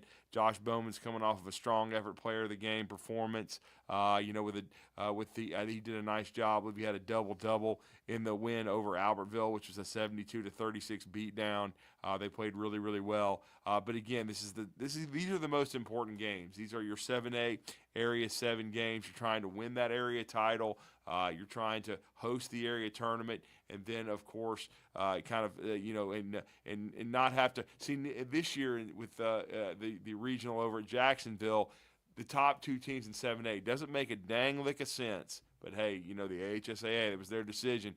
They've switched Hoover back to Jacksonville and not going to Wallace, and so there's a chance that the top 2 teams in 7A will be in the same regional. So what you're trying to do is those 2 teams, they're trying to win their area and get a chance to where if they meet, it would be in the Elite Eight, not in the Sweet 16. And so, but Hoover's undefeated right now. They're ranked number 1 in 7A. Huntsville's only loss was to Bob Jones. And by the way, we had Coach Starkey on. Great run for Bob Jones, but it shows you how tough basketball still is around here. Their first game, Scott, back after the Classic, they go over to Sparkman. The Senators win 46-33. And then they beat Bob Jones. So shout out to Obadiah Threadgill and those kids, man, over there at Sparkman. That's their biggest win of the year, and it just goes to show you that's why Huntsville's got to have their mind right tonight because, again, anything can happen on the hard court when you're playing.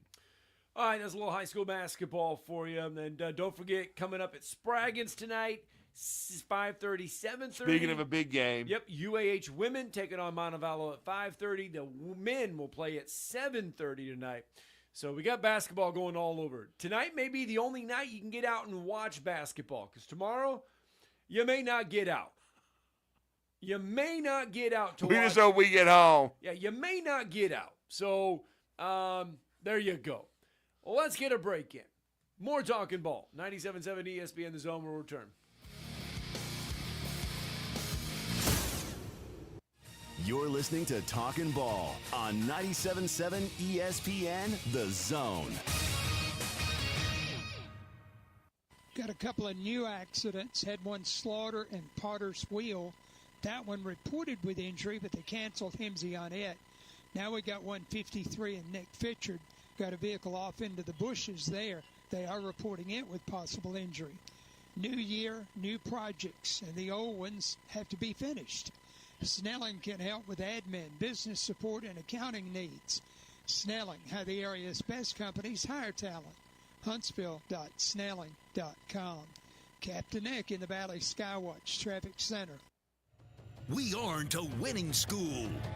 We are a championship school, and we make legends. Deep three. Join the Crimson Tide as they look to continue to rise to the top of the NCAA basketball mountain. Oh, mercy! The one-handed flush! Every game, all season, right here on your home for Alabama basketball. The Crimson Tide Sports Network from Learfield. Normally, when you call a roofing company, all you hear is, you need a new roof. Not when you call Fleming Roofing and Restoration. Since 1965, the folks at Fleming have been focused on what you need, whether it's an easy repair or a full roof replacement, commercial or residential. And when it comes to storm damage, you want Fleming on your side. They know all the ins and outs of insurance claims and will guide you through the entire process. Log on FlemingHSV.com and book your free estimate today. Fleming Roofing and Restoration. We show up. You've got to experience Toyotathon at Bill Penny Toyota. They've got the selection with over 700 new Toyotas to choose from. And they've got the extras with Bill Penny perks and a 10-year unlimited warranty. So get on over to Bill Penny Toyota today and experience Toyotathon.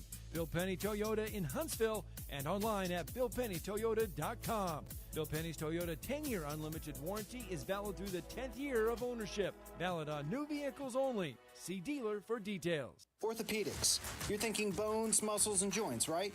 Well, what else comes to mind? Maybe your spine, therapy, or an arm cast?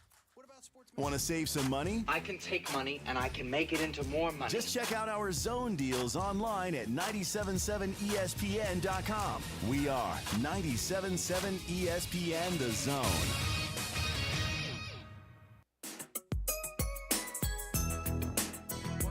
Blame it on the rain. Here we go. Don't blame it on the rain. Blame it on Hopefully this won't skip like our phones. Then they'll really be in trouble. Watch nothing happen, and then all of us are like, we've got all this food.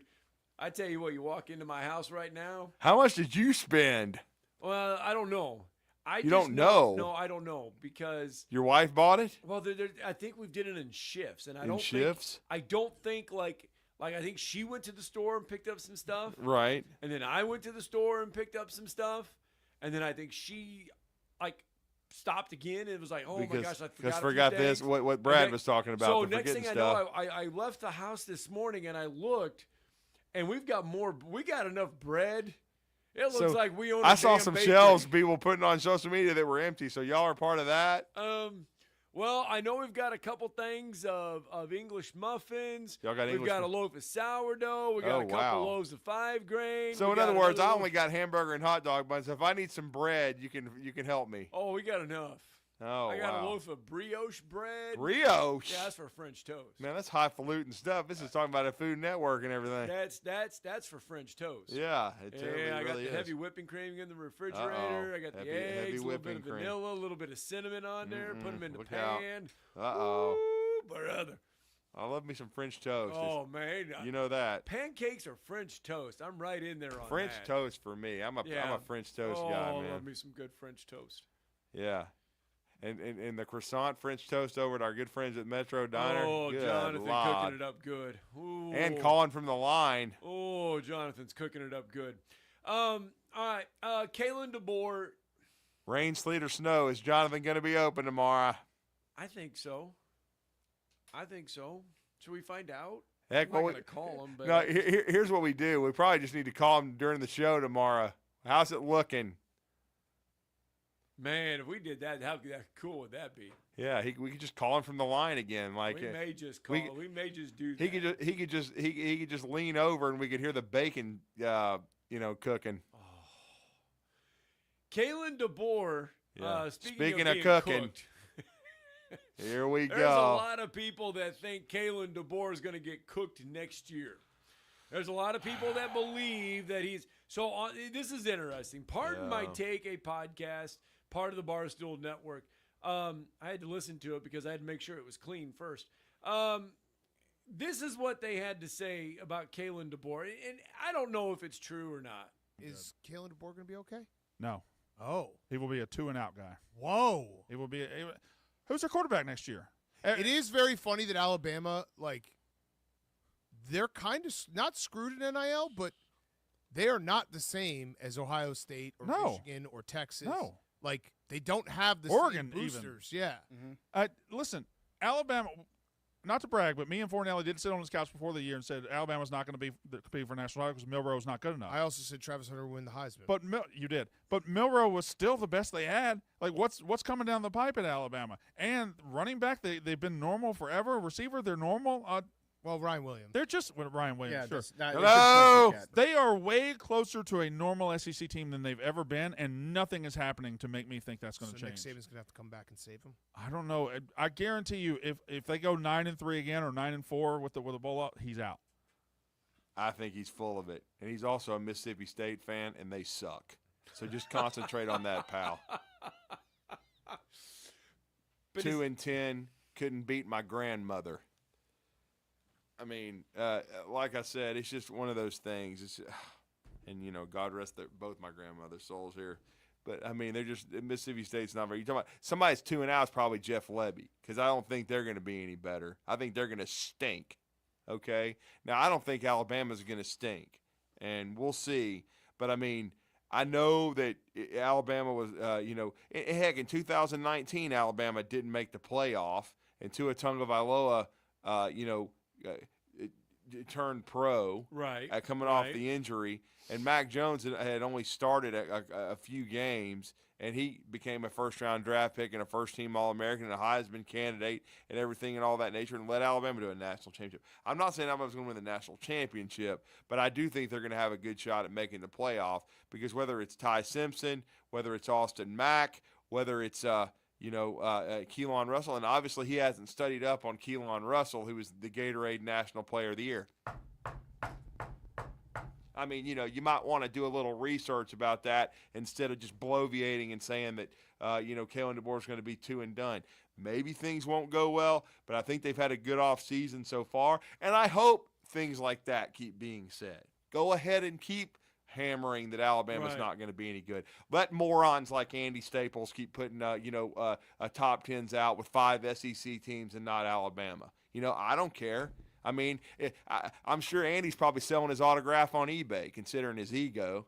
I mean, you know what I'm saying? But, hey, all I know is just keep grinding, just keep working. But is that right? Is he right? Is the roster closer to an average SEC school still? Well, it's not elite. I mean, look at the draft class for Alabama. They got 2 first-round picks. They got Milroe who will get drafted. And then the rest, I wouldn't be surprised if they all went undrafted. Now, I hope Malachi Moore, Tim Smith, some of those guys get drafted, but I don't think C.J. Dupree will, nor Robbie Oots. I think they'll be undrafted free agents. We'll see. Is the drop-off because of guys that left after Nick Saban? Well, the drop-off is a couple of things. It's Nick Saban slipped the last 4 to 5 years, even though they were signing highly ranked classes. I don't think their evaluations were as good. I don't think – and Coach Saban was still sharp as a tack coaching, but I don't think he had enough help in the evaluations. I think in some cases his coaching staffs were not nearly as good after 2020 and 2021. So, again, it just wasn't as good. We already talked about it yesterday. Behind Georgia, every player is gone but 3. And Danny Lewis is a blocking tight end. Ty Simpson could potentially be the starting quarterback, and then Jam Miller the starting running back. And everybody says, well, they're normal at running back. Well, they've been, Jace McClellan's in the NFL, but I mean the running game looked normal this year because it was. The whole thing revolved around Jalen Milroe. I want to see the offense with a quarterback that's a better fit. You know what I'm saying? This is it's the same stupid arguments that I've heard people say, well, Penix made DeBoer. No, he didn't. Because if Kalen DeBoer hadn't come along at Indiana, and again, Penix was a 3-star guy, obviously proved he was a lot better than that. But the system that Kalen DeBoer had made Penix, made him at Indiana, and then that's why he followed him to Washington and became a great, great player. So we'll see. I want to see, the team where it's more reflected on his style of coaching. And again, the first year for everybody is rough. I mean, usually in a coaching transition. And if it's not, then sometimes it can go in reverse. Look at North Carolina basketball. Because, in the first year under Hubert Davis, they go to the national championship game and lose. What has happened since then? His second year, they did not go to the NCAA tournament. They made it back to the tournament last year, but they didn't make a great run. And then this year, it's been rough. And there's even people talking about his future already at Carolina. So I just think, hey, pump the brakes. The one thing that's bothered me is Freddie Roach is still employed at Alabama. Freddie Roach was out on the recruiting trail. He was in Huntsville yesterday. Yes. So was Hugh Freeze, because we got some talent. Jemison is where they stopped. Hezekiah Harris, he's committed to Auburn. And, hey, Alabama also stopped at Sparkman High School, because we know we're the home of Sparkman High School football here. And they've got Jamarian Matthews, who's I believe he's been on the show with the Blitz guys.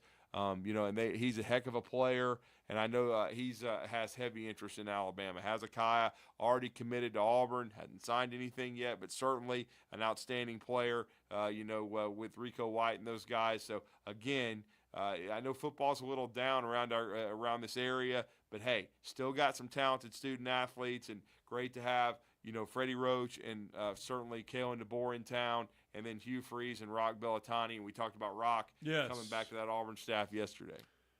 All right, so coming up later tonight, you do get college football again, semifinals of the playoffs. Texas and Ohio State will be tomorrow, 6:30. Tonight in the Orange Bowl, Notre Dame and Penn State. Is this Notre Dame's first visit back to the Orange Bowl since they got whooped by Bama? I think so, because I think the one in 20 was the Cotton Bowl. It would have been the Rose Bowl, I think. Right, it was the Rose Bowl, but they had to play it in Dallas or Arlington. Of Dr. Dumbass. Yeah. So, what I'm saying? Dr. Fraud! Okay. All right. Well, with that, he's not a fraud. He knows his stuff. Jake Crane going to join us on the other side. We'll get a good preview of tonight's Capital One Orange Bowl and a look ahead to the Goodyear Cotton Bowl tomorrow. Jake Crane. And Jimmy Lay, he did text in, Alabama's 7th in NIL. They've got NIL. Please shut up. You're listening to Talkin' Ball on 97.7 ESPN, The Zone. From the Fox 54 Weather Center, I'm Chief Meteorologist Jordan Dressman. A little more sunshine this afternoon. As a matter of fact, we're talking about a mostly sunny sky across the Tennessee Valley, though we're still going to be cold. Temperatures only climbing into the upper 30s and lower 40s, dropping into the upper 20s, lower 30s as we head into the overnight early into your Friday morning. It does look like snow is going to begin to move into the Tennessee Valley. Snow starts across the area Friday morning, continues as we head into the afternoon, even through the course of the evening. I also think we're going to see a little bit of freezing rain across the Tennessee Valley. Temperatures climbing into the lower 30s, dropping into the mid and upper 20s as we head into the overnight early into your Saturday morning. I'm Chief Meteorologist Jordan Dressman on your home for ESPN Radio, 97.7 ESPN, The Zone. Had a couple of wrecks that reported with injury that they canceled Hemsey on. Had 53 and Nick Fitchard, also Slaughter Road and Potter's Wheel. Both of those may take a few minutes to clear, but they're both going to turn out to be no injury. No hose, no mask. You can ask Dr. Sandman, that's Dr. Sandlin, for the medically proven benefits of the Somnodent for sleep apnea and for snoring. Dr. Sandlin, 350-CARE. Captain Eck in the Valley Skywatch Traffic Center. If hunting and outdoor recreation are your passions, it all starts with the right property. That's where I come in. I am Bo Butler with Southland Realty and Auction, a hunting and recreational land specialist and a Jackson County native who sees land through a hunter's eyes. Just as you trust your guide on a big game hunt, you can trust me to find the perfect property for you. Thinking of selling? Let me help you make your land attract buyers. Remember, Bo knows land. Call me at 256-609-0512. Tom Luganbill here for my friends at Woody Anderson Ford. Bobby White and his team take great pride in their service department, and you can see it the moment you walk into those beautiful new service lanes. And just like a championship team, they all work together to make sure your experience is second to none, whether you drive a Ford or not. Also, check out the gold certified pre-owned inventory at Woody Anderson Ford for great deals every day. Stop by and see them at Jordan and Sparkman or at Woody Anderson of Madison on Hughes Road, or visit WoodyAndersonFord.com. Online at 977ESPN.com. Stream them online. Call in. It's an important job, and it's an vital organization. Tweet in and join in. We are 97.7 ESPN The Zone.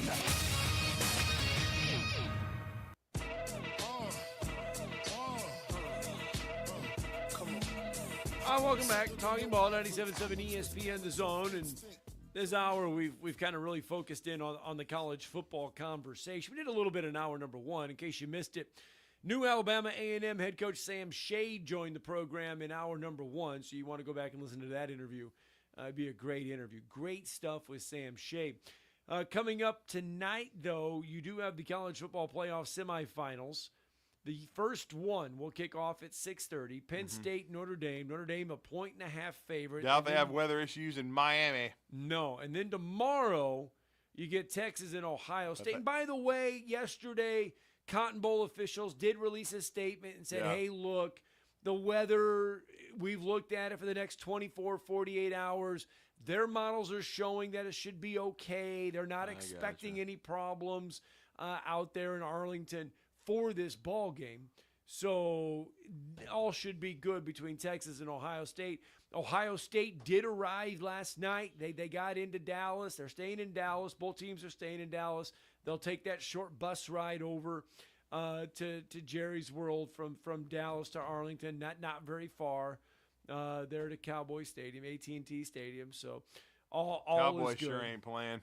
Yeah, plenty of time. Decide whether to fire their coach or not. Yep. Didn't have a contract. Yep. So, but anyway, we need to get some previews in of both of these matchups. Yeah, who better than to have? He's joined us weekly throughout the season, usually on Mondays, but we wanted to wait till later in the week because of these playoff games, and of course we've been also covering the local angle here. But who better than to break them down? Now we had Bill Bender on earlier in the week to kind of give us the Big Ten flavor, but we want to hear from Jake Crane. They do a great job with Crane and Company via the Real Daily Wire of covering football and sports nationally, but we want to hear his thoughts, and he's pretty much been spot on throughout the run this college football season. I want to hear what his thoughts are on these two matchups, and even talk a little Auburn hoops, because Auburn's about to rout South Carolina, probably maybe even worse than Alabama did, and be the number one team in the country next week in basketball. What a time for the state of Alabama in hoops. But it's great to welcome Jake Crane. Happy New Year, Jake, man. Welcome back to the show. How you doing? Man, Happy New Year, guys. Doing great. Technically my daughter's due here in a couple days. Our first baby, so just kind of waiting on that, and just excited to watch these games. I'll find out if I'm going to be able to go to the live stream or not, and because we're going to live stream both the semifinals from a cigar bar. So no, man, I'm just excited to watch some good college football. Gotta have that phone charged, bro. Yeah, first child.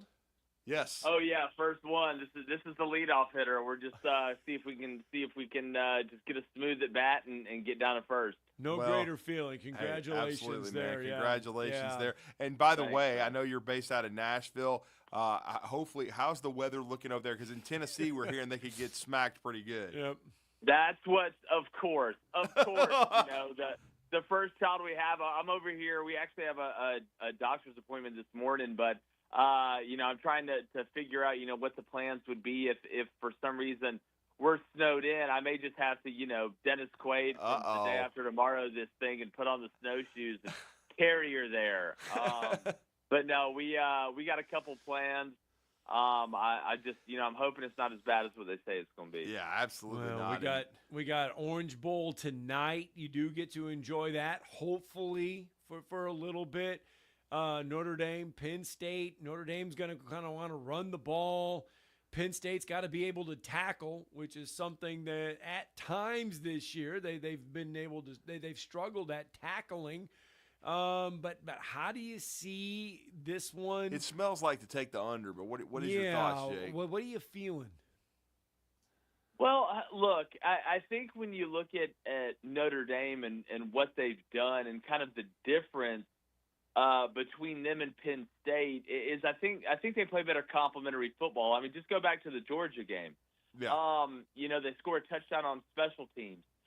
You force a couple turnovers, including one before halftime to put the offense in the red zone, and they score a touchdown on a little RPO in play from 17 out the next play.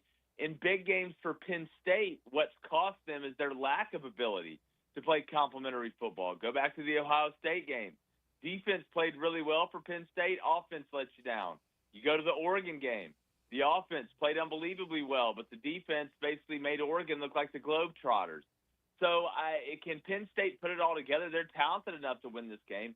I just think as far as how close this game's going to be on the margins, obviously playing clean is really important, but I think it's going to come down to which team can turn a bad play into either an okay play or a good play. And when I look at Riley Leonard's running ability, whether it's on design quarterback runs or whether it's on the play breaking down in a pass and him taking off, I just feel like Notre Dame has a better opportunity to do that. And then I agree with you on the complimentary football. I think they've been tremendous in special teams. I know they got a couple of penalties for trying to block punts, but they've been really proficient at it, a lot like Beamer ball. And again, they're not super explosive in the passing game, but they haven't had to be. I think Penn State's the more explosive team, but we'll see. I mean, I know James Franklin's big game record has been a huge topic. He's gotten a couple of wins early. I think Penn State can win this game. What is the path to the Nittany Lions winning it if they're going to beat this Notre Dame team that, as you said, plays such great complementary football and doesn't beat themselves? Well, and look, I agree. I think either team can win this game. I just go back to what I always say, and we always say this, to our audience. Most teams lose games; they don't win them. Right? There's an art form of playing clean. It's like in basketball. Look, if you make your free throws and you rebound well, you don't have to shoot 50% from the field. You don't have to shoot 45% from the three, and you don't turn the ball over. I mean, going back and looking at Georgia, you fumble the ball you're in the red zone going in to score. You fumble the ball in their red zone. You give them a chance to go in and score. You give up a big play on special teams on the kickoff return. You don't make those mistakes. Yeah, you're right there, and you probably win the game. Now, there's also a line of you still got to take chances. That's why I'm very interested, and I think Andy Kotelnicki will let it all hang out. He typically does. The only time they haven't, that's the offensive coordinator for Penn State, is when they got up 10-0 on Ohio State at home after that pick six, and they just kind of regressed back to old Penn State. I'm going to take my ball and go home. But as far as some things to look for, it looks like Abdul Carter's going to play. The first thing you got to do if you're Penn State is stop the run. Right. You got to make Riley Leonard beat you with his arm. He can, but the odds of him doing it with his arm, if they're not balanced, are very, very low compared to if Notre Dame is balanced running and passing. And then from an outside standpoint, Drew Aller just can't get greedy. I think Tyler Warren needs to be used as much as a decoy in this game with what Al Golden's going to have ready for that guy from a bracket coverage standpoint. So there's ways to do it, but the first way, play clean. Yeah. How big is the X factor is Riley Leonard in all of this with his ability to run? Oh, it's huge because, again, I mean, go back to the game before. Yeah. There's nothing that makes you more sick and that's more deflating as a player on a team or a defensive player or a defensive coach. It's when you stop them on first down, you get them in 2nd and 8. You stop them on 2nd down, you get them in 3rd and 7. You lock them up in coverage on 3rd and 7, but oh no, the white boy from Fairhope takes off for 8 yards and gets them a first down to extend the drive. That's basically what he did against Georgia that last drive. And even on the design run, guys, there was a time we highlighted it yesterday on the show where there was a Q counter they ran, and Georgia had it locked up. They had great gap integrity, but Riley Leonard makes the guy miss, bounces the run, and goes and gets the first down. So he's the total X factor. And then if he's able to throw the ball just well, he doesn't have to be Drew Brees or Dan Marino. He just needs to throw it well enough to be able to keep them honest in the back end, make them play at least one high safety, and let him go operate. And now to switch gears, Texas and Ohio State, I still think this is the national championship game. I do like the Buckeyes, though. I love the way they're playing on both sides of the ball. Texas was very fortunate to escape against Arizona State, kind of blew that lead that was really surprising to me. You look like they had that game up 24-8 under total control. But I have said this, the draft is a crazy thing. There's been so much talk about Quinn Ewers and all these NIL offers to stay in school, but if he could win this game over his former team and then get Texas to the national championship game, win it, I still think he could be the first pick in the draft. That's how crazy it is. But how do you see this matchup between Sark, who's had success against Ohio State in the past, but how do you see Texas and Ohio State? I like the Buckeyes here.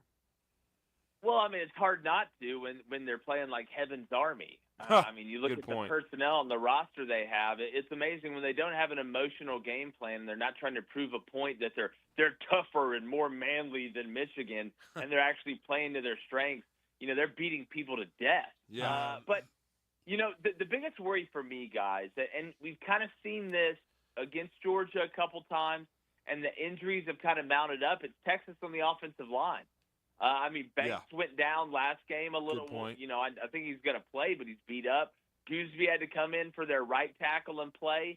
And if you can't run the ball against Arizona State and you can't protect Quinn Ewers against Arizona State, with all due respect to Arizona State, those creatures running around on defense for Ohio State, Quinn Ewers may be looking like Mr. Potato Head halfway through the first quarter of this game, where they're picking up arms and eyebrows and glasses and all type of stuff, because he's not a great creator when the play breaks down, kind of like I was talking about Riley Leonard. So it's going to take a heroic effort from the Texas offensive line, not just in the run game, but in the pass game as well. And one of the ways that I think you're going to see Stark try and keep that Ohio State defense off balance is by throwing on early down, pitching backwards a little bit, maybe supplementing that run game with a quick passing game. I think if Ohio State plays really well and Texas plays really well, Ohio State still wins. So the question becomes, does Ohio State just need to play okay and Texas has to play really well, or Ohio State has to play bad and Texas just has to play okay?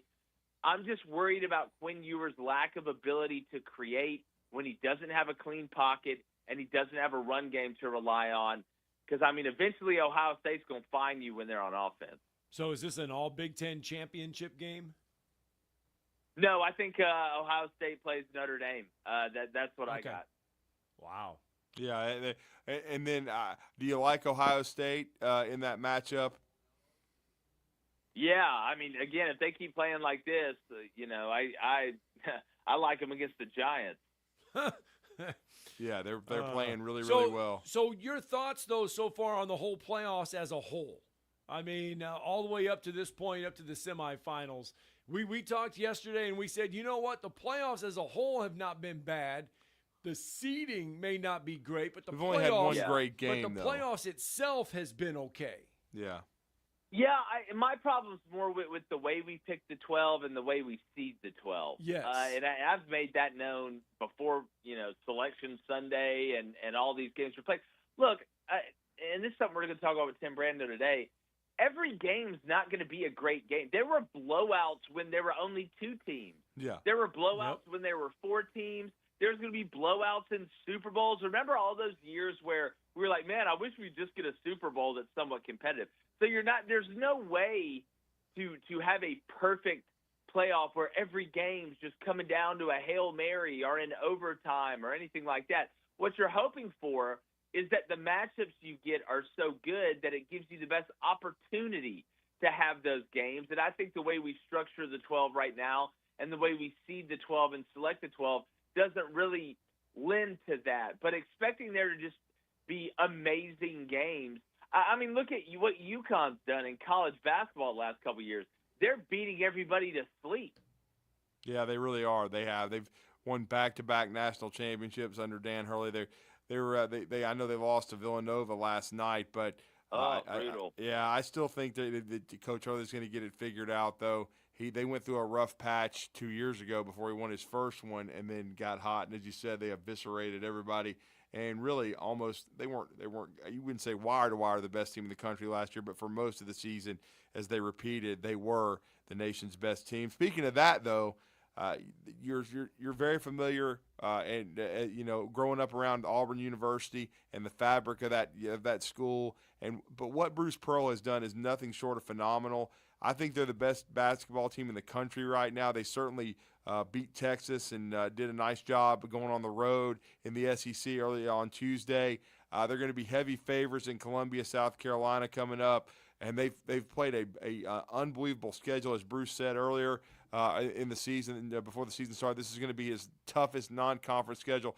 But Auburn, old group, Miles Kelly's fit in great with this team. Talk about how Auburn's playing basketball-wise, and Bruce Pearl getting them back potentially to number one in the country. Yeah, well, for Auburn fans, it feels good to feel good again. It's nice to be good at something that matters. Look, basketball is a funny sport, but I think at this point, as far in as we are, I know we're only a couple games into the conference season, even though the SEC is already an insane asylum from that standpoint. Man, it's just incredible to watch. I'm just blown away by what Bruce Pearl has done at Auburn. They need to name the arena after him. You know, let's name the floor after the Nevilles. You know, right. We appreciate that. You know, and then, you know, Beard Eves, you know, the Coliseum. Thank you, you know, Joel, for that. But what Bruce Pearl's done at Auburn, it's insane. I never thought I would see this. And I think, you know, it's had a direct reflection on the rest of SEC basketball. You know, you look at Alabama winning a national championship in football with Nick Saban. What does Auburn do? They juice it up even more. Cam Newton and them go win one, then Alabama claps back. Auburn starts being really good in basketball, goes to a Final Four. What does Alabama do? Juice it up and goes to a Final Four as well, and now they're the two best teams in the conference. So it's just it's amazing to see. You talked about the experience. What I like is the versatility. I always say the best teams can win the most ways, and you look at this Auburn team, they're really good at everything. I really outside they make it a little handsy, like me my senior year on prom night. But you know, defensively getting a little bit of foul trouble. But when you have depth, you can kind of get away with that, and it's going to be a wild ride. They just got to keep taking care of business, and Chad Baker can't get thrown out of the first round of the NCAA tournament when we play, you know, some school that majors in you know, dance theory. Yeah, and I think they've used that as fuel too. The Yale loss. I mean, I think they played with a chip on their shoulder this entire season. Well, man, we appreciate it. You know, Godspeed to you and your lovely wife, Reed Ricketts Crane, and hope everything goes well. Congratulations. We'll give you early congrats on the addition to your family. We thank you for taking the time to join us. We look forward to the college football playoff. First game tonight in the Orange Bowl, tomorrow in the Cotton Bowl. But great stuff, sir, and we'll catch up soon. But appreciate it. Happy New Year and happy fatherhood, man. I appreciate it, guys. Hopefully I can make our live stream tonight, and hopefully our daughter looks like my wife. So those are the two things I'm hoping. Yes, sir. Well, thank you, Jake. Congratulations, appreciate Jake. it, bud. Thanks, guys. Thanks. Jake Crane, kind enough to join us. Let's get that final break in. Tomorrow's headlines next.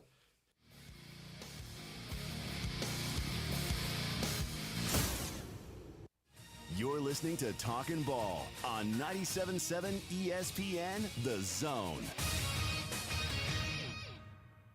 Had a couple of injury wrecks that ended up being no injury. 53 in Nick Pitchard and Slaughter and Potter's Wheel. Both of those should be clearing soon. Everything else looks like it's in pretty good shape now. Don't forget, because of the federal holiday, you've got a lot of offices closed, and you've only got Gate 9 and Gate 8 open on the Arsenal today. Expert heart care backed by advanced technology. When you need cardiac care, you need the heart doctor. Dr. Randall Burns and the team at Huntsville Heart Specialists on Bob Wallace Avenue. Captain Nick in the Valley Skywatch Traffic Center. The company is Eagle Masonry and Insulation, but did you know they're also Eagle Landscaping and Dirt Work? Eagle can take care of all your landscaping needs, including irrigation, sod work, and planting, both plants and trees. On the dirt work side, Eagle can grade and build your pads, haul dirt in or out, and even do erosion control. Philip Love and his team can do it all for you. The website is the same, insulatewitheagle.com, as is the phone number, 256-755-1556. Give them a call and see what Eagle can do for you. Eagle saves you time. Eagle saves you money. Specializing in simple and affordable rentals, McCurry Van and Car Rental can make sure you have just the right vehicle for your next family vacation, weekend getaway, or if you just need transportation while your vehicle is being repaired. McCurry carries Ford Transit vans and Mercedes Sprinter vans, trucks and work vans, and more. And they offer discounted rental rates for long-term rentals. Now with 4 locations: Athens, Muscle Shoals, Coleman, and Huntsville. Log on McCurryRentals.com to make your reservation now. That's McCurryRentals.com. Not looking or feeling your best? No energy for the things you like to do? Ready to look and feel younger? Make your appointment at Advanced Life Clinic, one of the region's foremost destinations for patients interested in looking and feeling their best. Specializing in advanced laser treatments and weight loss, male and female rejuvenation to offset the effects of aging, and more. See how Advanced Life Clinic can help you enjoy your life again. Call 256-882-6555 or log on advancedlifeclinic.com. Hi, my name is Dan Aldridge. I'm here to let you know about the Aldridge Law Firm and the soon-to-be-announced Legal Town Center. I've been practicing law in Alabama since 1984, and I also practice in Tennessee. And I'm from North Alabama, and I'm here to represent you and take care of your legal needs. For many of us, hiring an attorney is not high on the priority list, and maybe a little scary. But it's something that we all need at some point. So by all means, do your homework. And if you need representation for car accident, wrongful death, medical malpractice, nursing home abuse, or estate planning, or any other matter, just give us a call at 256-534-3188. And you can email me at Dan, that is Dan at danaldridgelaw.com. Dan at danaldridgelaw.com. God bless America. No representation is made that the quality of legal services to be performed is greater than the quality of legal services performed by other lawyers. This segment of Talkin' Ball is brought to you by University Kia, the #1 volume Kia dealer in the state of Alabama. Located online at universitykia.com.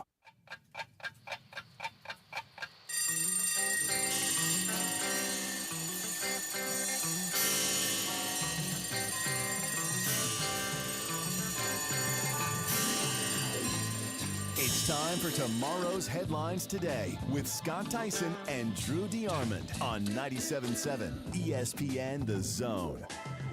Welcome back. Talking Ball, 97.7 ESPN The Zone. Yep. What's the latest model saying? I don't know. I have not looked. Uh-oh. Okay. I've not looked. All I know is Between 38 to 40 degrees. That's what we know. All I know is I'm going what Brad That's the Travis high. told us earlier in the show. And that 2 to 4 inches, but the sleet is going to The be ice is the biggest concern, Yes. man. Yes. How are the roads going to look? Can How the bandy man get into work? Doo-doo. Oh, we all may just need to go for some food. Yeah. Some waffles. We need to call Jonathan tomorrow and just ask him how busy he is at 7 o'clock. If he's Hey, cooking man, the I bacon. bought for Christmas, I bought my parents 2 gift cards to Metro. Did you? Yeah, I got 2 free coffee mugs. Okay. And then What are you going to do with those? No, they gave them to my parents. If they go in there, if they either bring them with them or take a picture, you get 10% off for life. For life? That's what I was told. For life. For life. Not NWO. This is 10% off for life. All you have to do is have that coffee mug, and That's you get what 10% they said. off for life. Right. I would put that in the car, and it would never come out. I know. I just told them, you might want to keep that mug with you. Man. Man. Mm-hmm. I was out there the Like other him some day, and I Metro. walked in, and the lady was like, we doing the omelet? Oh, look at there. Yeah, we're doing the omelet. Yeah, it's just like when I walk into Bubby's and they have the Diet Dr. Pepper already poured. Another great sponsor there. Anyway, 8:55. Let's see here. Decadent. You got me thinking about food because you told me you got followed by An account called the Decadent Waffle. Hey, it pops up, man. I didn't know what was going on. Well, I know what's going on now is that we're done. The Chargers and the Falcons tonight. Montevallo, you guys will be on the call. 5:30, Montevallo, 7:30. Anthony Camara coming into town against Mick Hedgepeth and the Chargers. What a game that is! And if you're going to just listen to the UAH game, listen to Steve and Wes. Or no, I knew I'd say that. Wes and Scott. Wes and Scott. Now Steve and Scott. I got it right the third time. Third time is the charm. But remember, you don't have anything to do with UAH. Dang it. I know. Come on. Rent to own. Yeah, there you go. But seriously. No, we it's got Steve and Scott. They're on the call. It's going to be a great game. You can got listen to them. You got high school basketball. Yeah, tonight. watch Huntsville and Grissom tonight over at Grissom. Some great high school ball, and listen to some unbelievable college basketball. All right, we're back at it tomorrow morning. Yes, we're going to give it a go, hopefully. Hi, this is Wes Neighbors. I'm here with Sam Fleming with Fleming Roofing and Restoration. Sam, tell the folks about Fleming Roofing and Restoration. Hey, Wes. Our company, Fleming Roofing and Restoration, specializes in commercial and residential roofing